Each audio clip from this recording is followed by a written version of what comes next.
เคมันก็จะได้อย่างมาโอเคตั้งกล้องกันเลย ไอคิวตื่นเต้นเนาะ ฉันมากกว่าตื่นเต้นก็ได้ มาลุ้นน้ำกัน มาลุ้นมาเลยใครไม่รู้ว่าอะไรอ่ะไอ้ข้างในอะไรอะไร อะไรเนาะ ยัง นี่อย่างไรโอ้ยไอคิวตื่นเต้น ในจริงอยู่ข้างในที่ เอ ตาว่า อเดี๋ยวแป๊บเว้ยไปเลยเดี๋ยวสมองแหกเดี๋ยวสมองตัด ทำไมตั้งอันนี้ไปอ่ะ เอาโบบังกล้องไหม โอเคขอบคุณ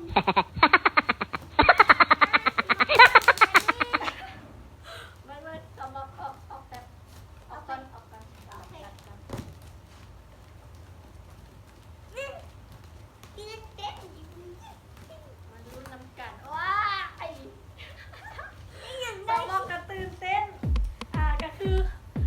ตื่นเต้นเพราะว่าเอฟกล่องซุ่มครั้งแรกอะนะแม่โบได้เอฟยูใส่มาก่อนแบบมาเปิดกล่องซุ่มแบบคือว่าครั้งแรกเลย จะแบบเลยตื่นเต้น ว้า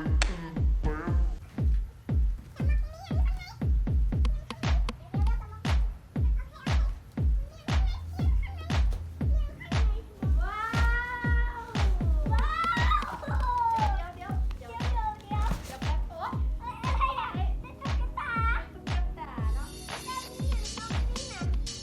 แล้วก็มีกล่องของเข้า เดินเข้านี่เนี่ย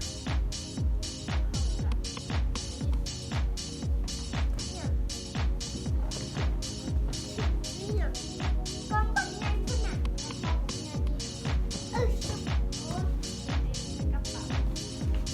จะบอกคืออยากเข้าไปลองมันน่ะอยากเข้าไป